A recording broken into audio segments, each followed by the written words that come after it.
All right. What's up, everybody? This is Chris from Brooklyn Wildlife, and you are listening to and watching Just for My People. Today, we have a special guest. Our guest is Hi, my name is Emily.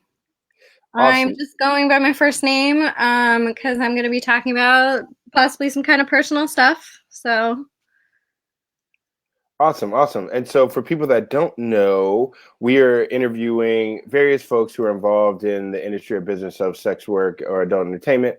And I came across you because I think you had liked or commented on one of the tweets from a previous interview. And I saw some of the stuff you were posting, and I thought you'd be a great voice or person to uh, have a conversation with. So, can you give people a little bit of background on who you are and what yes, you do? thank you.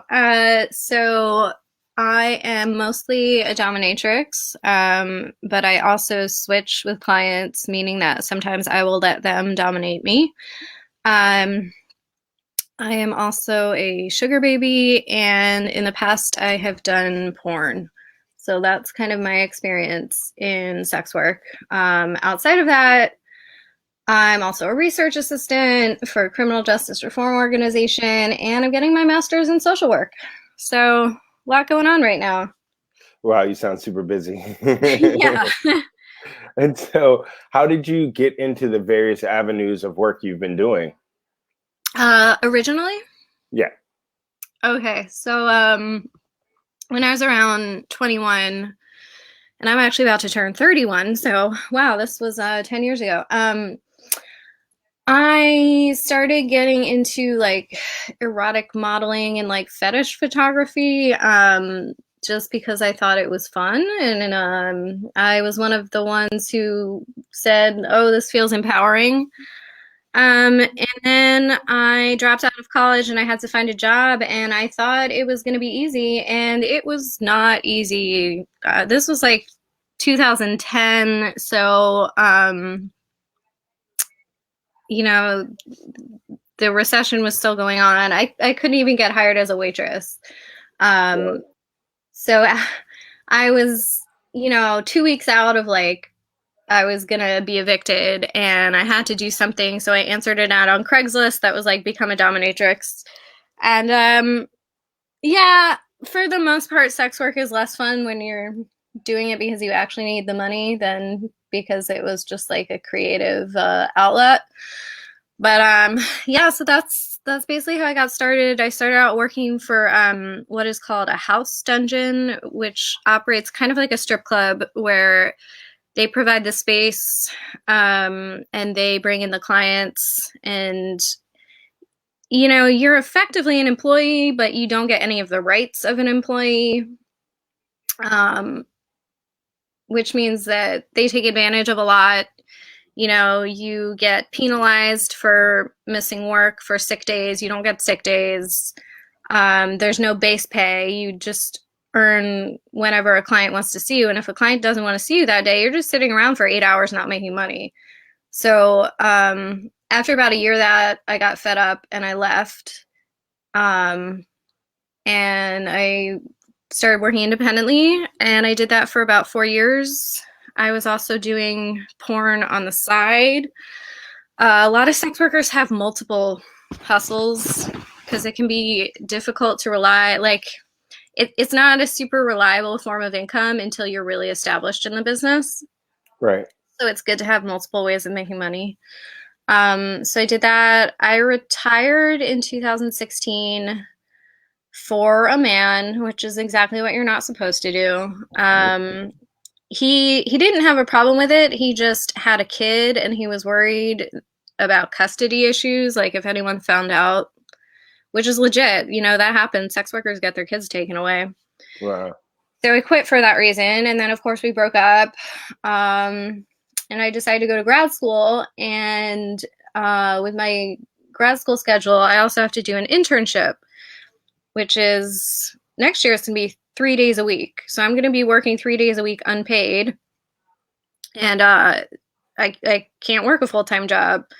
So instead of going really in debt for a fucking social work degree, I decided to go back to sex work. I'm not doing porn anymore because it felt a little too risky to have my face out there. Um, but I've started doing like the sugaring stuff as well. And So yeah, I guess that's in brief, that is my story. so for people that don't know the differences or like how these things operate, what would you say, or were some of the differences in the format, or like ownership, or your flexibility or control between when you were working at an actual dungeon or in house, when you were working for yourself, when you're doing porn, and what you're doing now? Oh my gosh, there's so many different ways to work. So when the way that dungeons are set up, like I said, it's kind of like a strip club. There's the owner, and then there's a manager. And the manager's job is kind of just to like talk to the clients and bring the clients in. So you have no interaction with the clients before actually getting into the room with them, which in some ways is good in that most sex workers I know that's our least favorite part of the job. But in other ways, it's bad because you're not the one who's going to be in charge of picking up on any red flags. Right. And I can't tell you how many times we had guys come in who were abusive or violent, and then they wouldn't even blacklist them because, it doesn't cost them anything. If we quit, they'll just replace us. Right. We're disposable. They care more about the money. So they wouldn't really get rid of any client for any reason. We were all disposable to them. And that was really the biggest thing that made me want to quit. And also, yeah, you're not in charge of your work hours. They kind of, you can tell them like I'm only available these days, but ultimately if you say you're going to come in Monday from like 10 a.m. to 6 p.m., you got to be there. It's not working for yourself. So it's like a traditional job without necessarily the benefits or Right. support. Without any like workplace rights or paid time off or anything like that. So the benefits to doing it are that you're spending a lot less time in marketing yourself, in screening your clients. Someone else is doing that. It can be more reliable money depending on where you work, or depending on how long you've been doing it, especially if you're just getting started and no one knows who you are yet. It can be a good way to build up a client base. But the downsides, there's obviously a lot of downsides. And most people after a while will go independent and start working for themselves, which means advertising yourself, screening your clients, arranging the space, paying for the equipment. And in BDSM, that's another big benefit of working for a house is you don't have to have your own equipment. Right. Although most places you rent from will have equipment for you to rent as well. But, if you're going to start doing like out calls to people's apartments or hotel rooms, you really want to be able to bring like a little rolling suitcase of your own stuff. Right. So then it becomes an investment where you're investing in all this like, electrical equipment and shit and latex, and you spend a ton of money on that. Right. And so then how does that setup differ when you go into, let's say, working with a film company or doing film stuff? So porn, there's kind of like the professional porn world, which is like the high gloss productions of like Wicked and Vivid and Kink, like where you're working for a big company. And then there's like the pro-am porn world, professional amateur, and that was more what I did. Partly because it's less exposure. You're less likely that people you went to high school with are going to see your movie. Right. And then partly because the body image standards in mainstream porn are really high, and with pro-am it's more just like girl next door kind of stuff. Right. And then I guess there's two ways to do that, where either you shoot for other people and they pay you a flat fee, and then they keep the content and they sell the content and they make however much money they make on that. Or you can shoot your own stuff and you keep the content and then you keep making money from it. A lot of people don't know this, but no porn stars get Oh my God, what is the word that I'm Like looking for? royalties? Royalties, thank you. Yeah, no, porn stars don't get royalties. You get a flat fee. Um, Most porn stars, even the really big name porn stars, are making their money from doing other stuff with the name recognition. Like they tour strip clubs, they release product lines, they do like sex ed stuff. Sasha Grey is like a DJ now. They don't really make their money from porn itself unless you're like the owner, unless you're, I think it's like Jenna Jameson has a subscription site. You Right. know, if you're running your own site, that's different. But if you're not the owner of the content, you're really not making that much money. And that was fine for me because I didn't have the time or the interest to be producing my own content. There's a lot of work that goes into editing.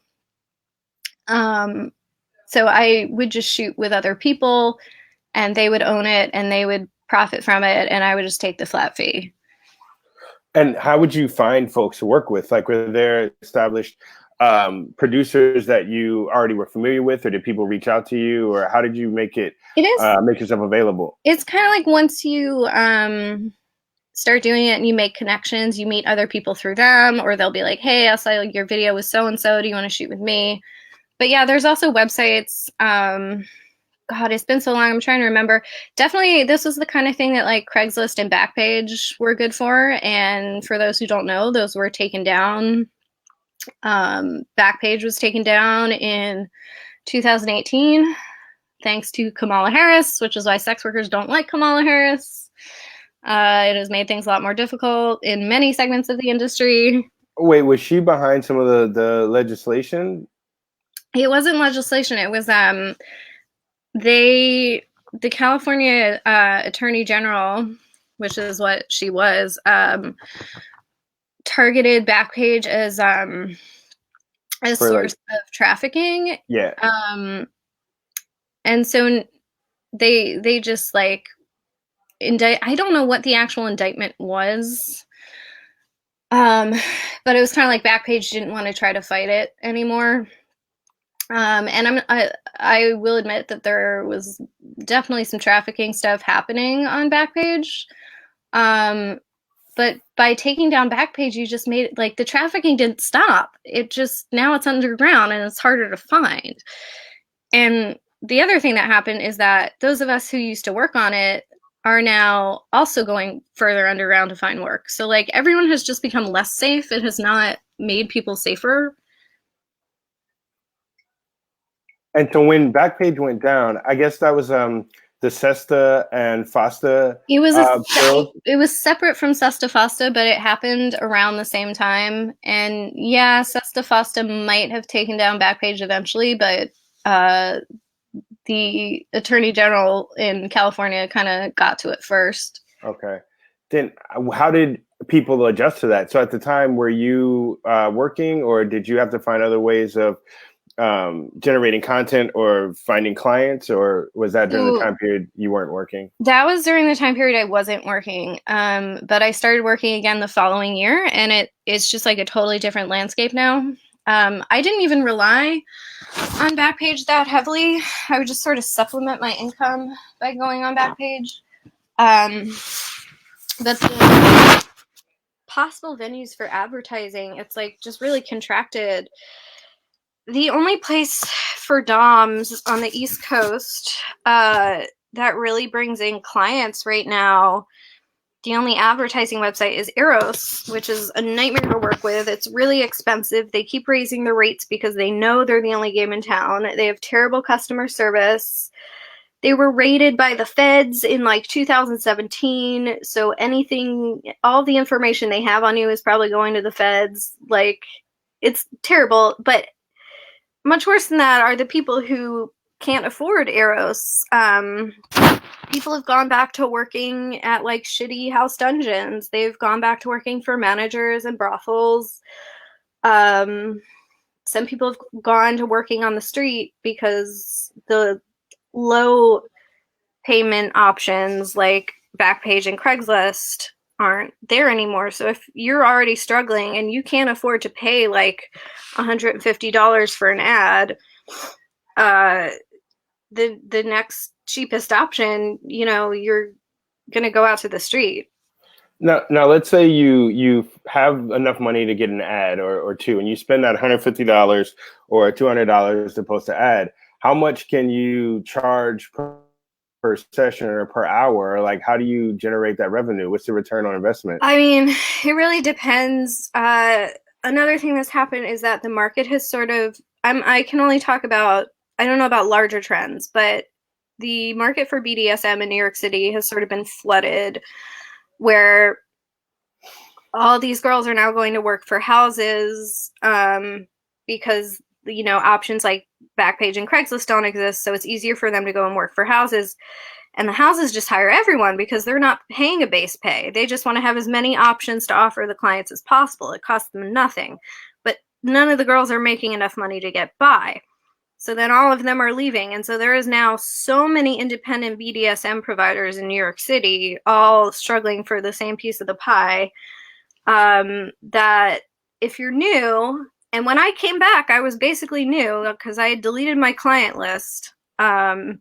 So I was basically starting over again, and it is really hard. There's no guarantee of how many clients you're going to get. What is starting to become the better option is social media.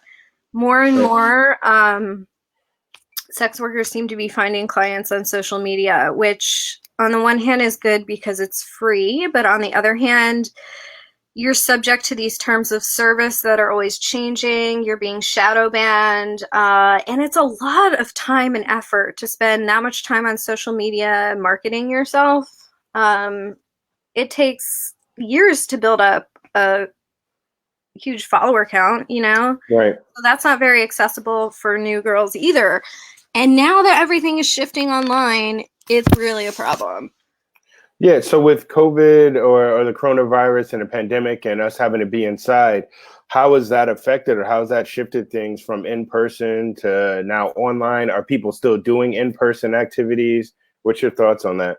Some people are still trying to do in-person activities, but there's so few clients willing to, because, you know, for clients it's a luxury, for sex workers it's a necessity.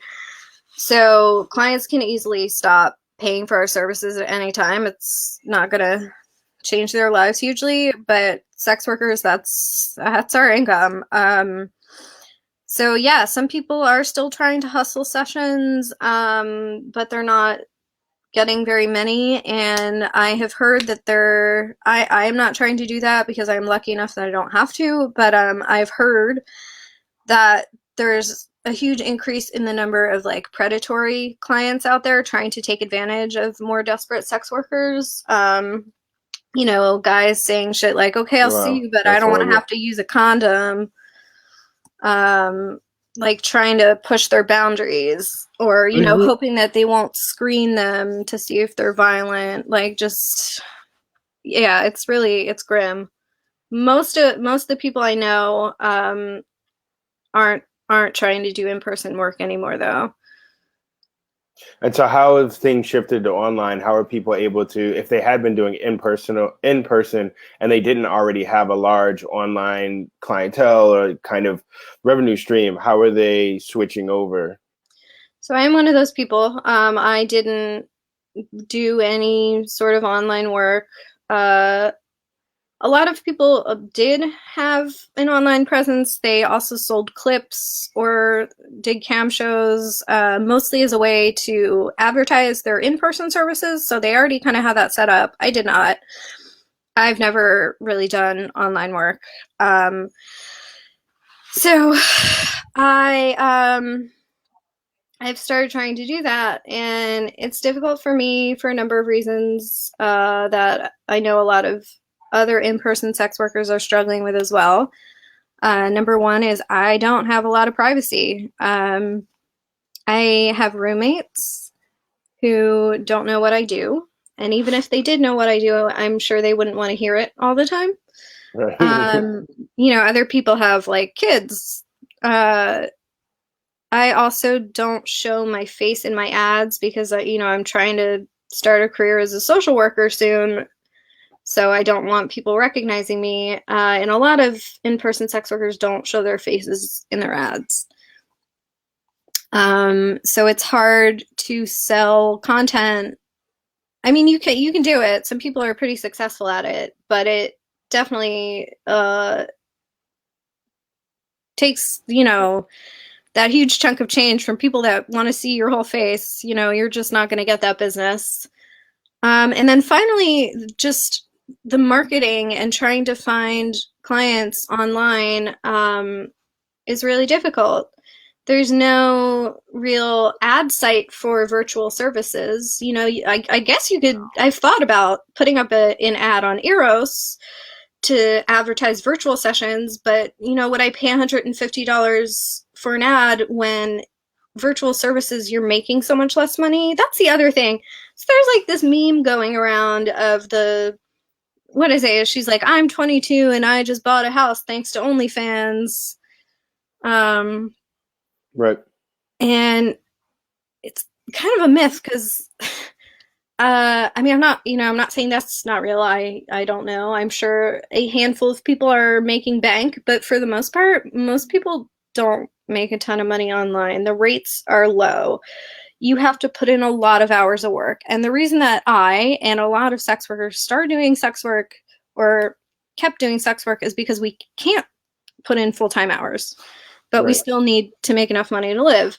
So now all of a sudden it would be like I would have to be pulling, 40-hour weeks, and I can't do that. I mean, that's something I was wondering about as a musician or as an artist. When COVID hit and everyone had to stay inside, I had planned on going out to Texas for a tour. We had set up a bunch of shows. I run an art space and a gallery up here in Brooklyn, and we had a bunch of shows set up. And the first idea was like, all right, well, let's just do shows online. Let's figure out a way to live stream. Let's figure out a way to create video content and put it up.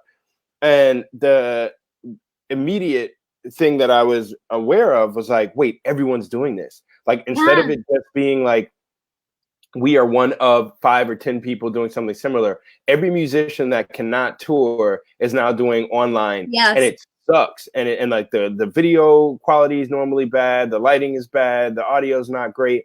And it's just not a good vehicle for in-person type of communication or exchange. Yeah. On the other hand, it's an option. And there are things that I'm learning to do with online or with streaming that I couldn't do live. But in terms of monetizing it, it's almost impossible. Like trying to Yeah. sell a ticket to a live freestyle online is so much different than come to a show, pay to come in the doors, buy some drinks, and we split the money, Right. So the market is flooded, and the customers also have less money now. A lot of them are unemployed, and a lot of them are, quarantining with their families. They don't have the privacy. And then I also just want to point out, some people, especially the sex workers who were really struggling before this, some people don't have the equipment, the laptop, good lighting, maybe a high quality smartphone.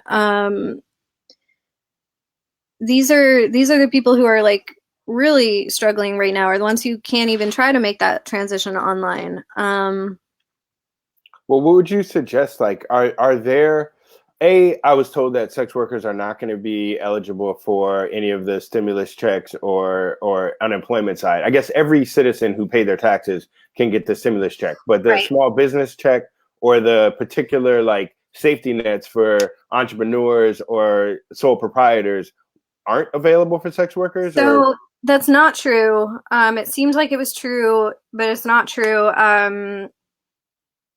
I do not know all of the stipulations off the top of my head. Titsandsass.com, which is one of my favorite websites, just published an article about which benefits sex workers are eligible for and which sex workers are eligible for them. Most of us are eligible for a stimulus check. Most if you have a small business that is sexually oriented, which most of us are not registered as an LLC, but some people are, you can apply for a loan. The thing that threw people off is like you can't be a prurient. Businesses of like a prurient sexual nature, but apparently the legal definition of prurient is like something that would get you obscenity charges. So for the most part, you should be able to apply. But then, of course, you know, people who are undocumented or people who are worried about state surveillance, you know, maybe they already have child services involved and they don't want to alert them to the fact that they're running this kind of business. You know, it's definitely more of a risk for some people than for others. My problem, which I'm sure I cannot be the only person that has this problem. So because I only started doing sex work again in 2019, my 2018 taxes, I was working in an office. So in order to get unemployment under these expanded provisions for the self-employed, I would first have to file 2019 taxes as being self-employed, but I'm going to owe a decent chunk of money. And I'm kind of wondering, like, am I going to owe more money than I'm going to get in unemployment? Right. So, I mean, I think by It's a next month, balance. I'm just going to have to do it anyway because I can't. I have a small amount of savings that I've been living off of, as well as help from my sugar daddy, which is, I am doing this interview at his house right now because I just don't have any privacy at my apartment. So, And for people that don't know what that is, what's a sugar daddy, sugar baby situation? excellent question. In my opinion, it is the most difficult form of sex work because it is so much labor for such a low amount of money. And that shocks people sometimes because they think of the sugar baby thing as being like very high class. It's like, oh, well, you know, you must get flown to exotic locations and blah blah blah. But it's like you're putting in basically all of the work of a real relationship. Uh, I'll give you a just to put it in perspective. So a typical mid-range escort in New York City would be paid like $500 per hour, right? Okay. A sugar baby is going to get maybe $2,500 per month. And you Okay. are working way more than 5 hours. So like I will do $500 per meet, which is pretty standard, which means we'll go out to dinner for like 2 hours and then we'll go back to his hotel room for 2 hours. And that whole thing is $500. Whereas if I were an escort, I would probably charge like $1,500 for that. Right. So the benefit for me, I actually really hate casual sex. And I hate the hustle. So having something steady and ongoing is, I find that to be a benefit that outweighs the other issues for me. But yeah, so I actually know a number of people who are just relying on those kinds of relationships right now for money. But So with the sugar daddy and sugar baby relationship, is it always, or not that anything is always, but in general, is that normally also a physical relationship, or do you have situations where it's just people that want to have time spent with them, or long distance type of always camming or talking on the phone scenarios, or how does that look? I'll put it this way. I have never met a sugar baby who did not have sex with their sugar daddy. Maybe it exists somewhere, but I've never heard of it. Okay. Okay. And so as you're, I guess, adjusting to the shutter inside, the tax relief stuff, how are you adapting, or what are you planning? What do you see being like the format for the next 2 or 3 months until this stuff kind of blows over? I wish I knew. I wish I knew. Um, I honestly think people are going to get more and more desperate, which really worries me. I think we live in a society that does not have the saying this as both someone who needs a social net right now and as a social worker. We live in a society that doesn't really have that does not have adequate social safety nets. Well, And yeah. I think it's going to put a lot of people in a really bad situation. One thing that we are doing, that sex workers are doing, and that a lot of other people are doing too, is establishing mutual aid funds. Right. So just workers donating other money to other workers who are in worse off situations. And I think that's maybe the best one of the best things that we can do right now is that kind of direct aid to people in need. So if you have money, if you are still working, if you're getting some sort of government relief and you can spare a couple bucks, I would like to plug the Swap Brooklyn COVID Relief Fund.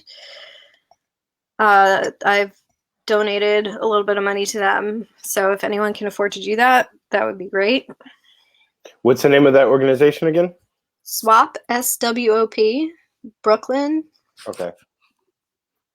And I saw an article recently saying that almost all of the funds or the different vehicles set up to assist sex workers or folks in adult entertainment, the one issue is that they tend to be supported by fellow workers. And the Yeah. idea of getting outside folks who have more stable income or getting outside folks who may have a bit more liquidity to support is one of the difficulties.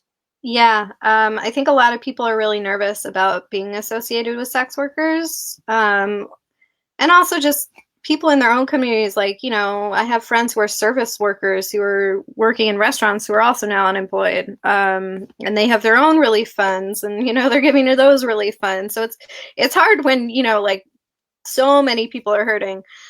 But yeah, we do. We really need outside help, especially, I will say, especially from clients. Because I know a lot of them are still working. Um, that yeah, we need that kind of solidarity. No, part of the reason I wanted to interview you is like some of the posts that I saw, some of the statements you were making. For me, it seemed like you are also an activist of sorts, or you definitely have an awareness and kind of like interest in community support. Could you speak to that a little bit?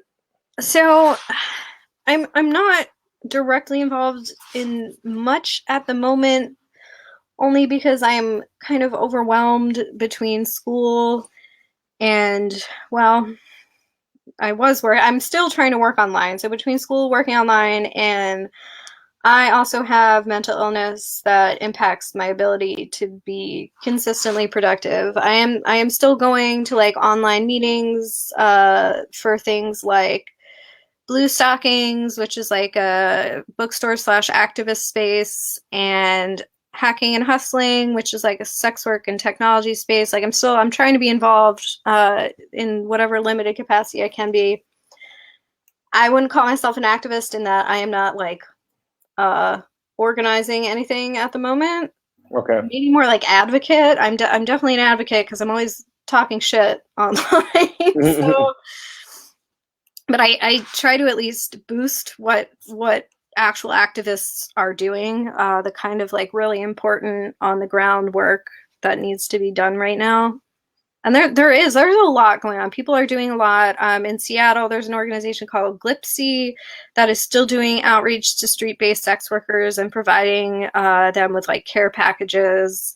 Hacking and Hustling is organizing to stop something called the Earn It Act, which would basically be like another Sesta Fosta. It would end encrypted I think it's encrypted text messaging services, but it might be all encrypted forms of communication.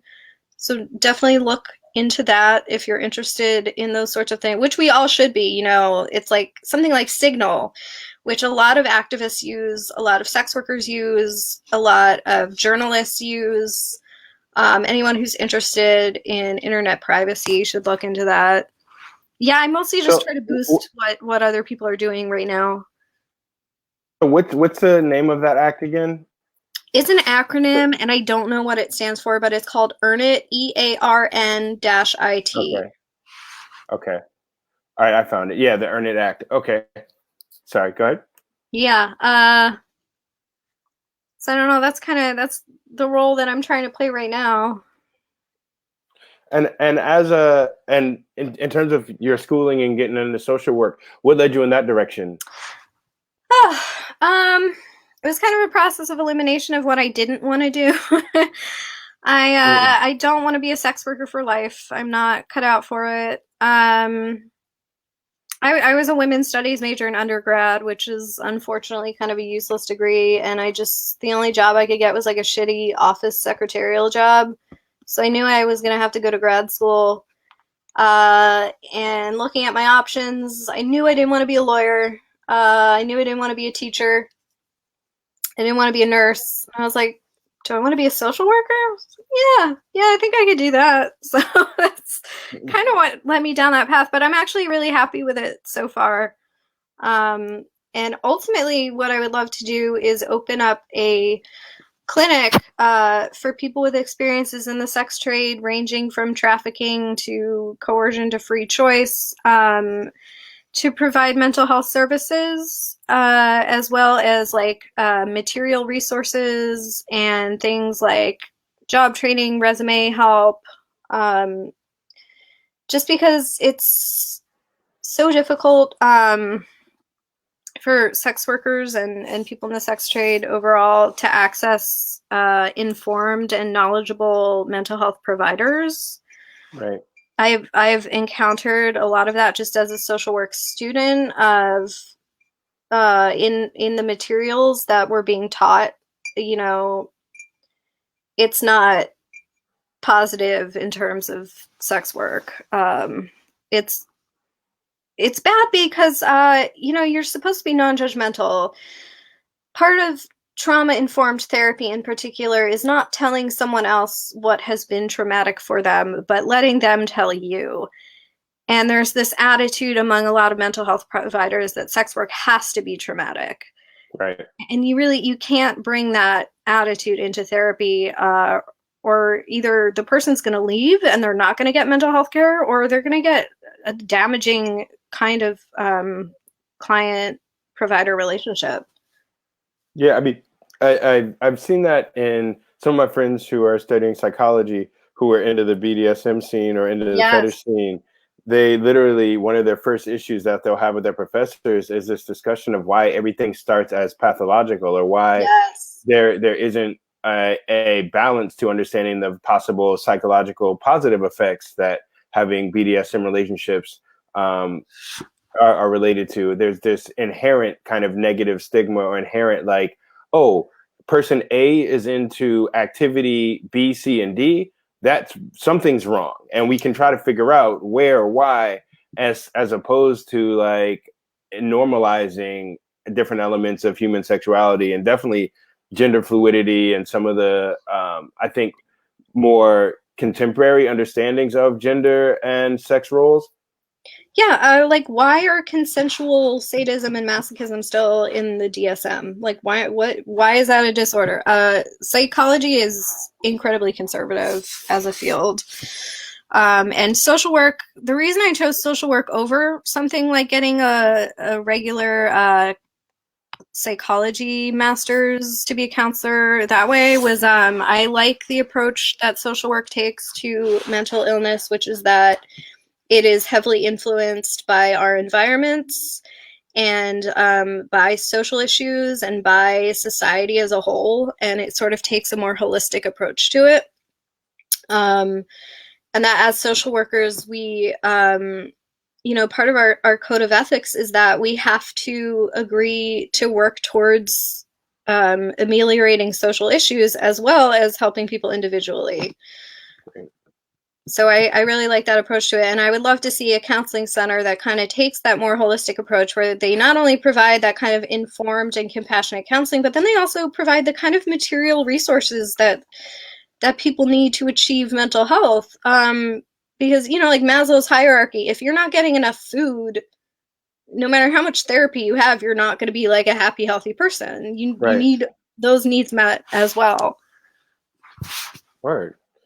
Well, I mean, that's again, like I said earlier, you have a lot on your plate, and I wish you the best with all that. Thank you. Uh, Well, I think we're going to wrap up momentarily. Is there anything that you would like to share with folks or something that you want to make sure they're aware of? Any parting wisdom?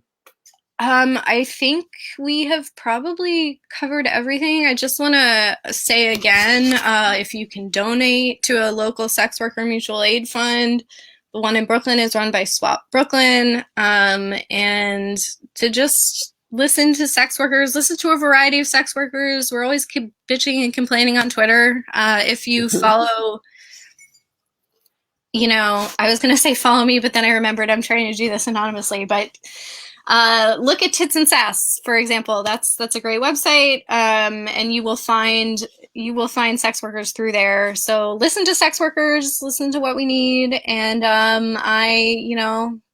still hoping for the revolution so that we can all get the kind of financial support we need during a crisis right now. Yes, and real quick before Yeah. I let you go, your take. You more in favor of decriminalization or legalization, or Oh, neither? decriminalization. Absolutely, all the way. Legalization is just the government becomes the pimp. Okay. Okay. All right. Good. So you All give me right. something that maybe we'll bring you in to talk in the future about that once this COVID shit is over and we can get back to Absolutely. normal. All right. Awesome. Well, again, we had Emily. This has been Just for My People. I am Chris Carr from Brooklyn Wildlife. And again, thank you, Emily, for being an amazing guest. I appreciate it. Thank you. Take care. All right. Peace, y'all. Y'all be safe. Bye.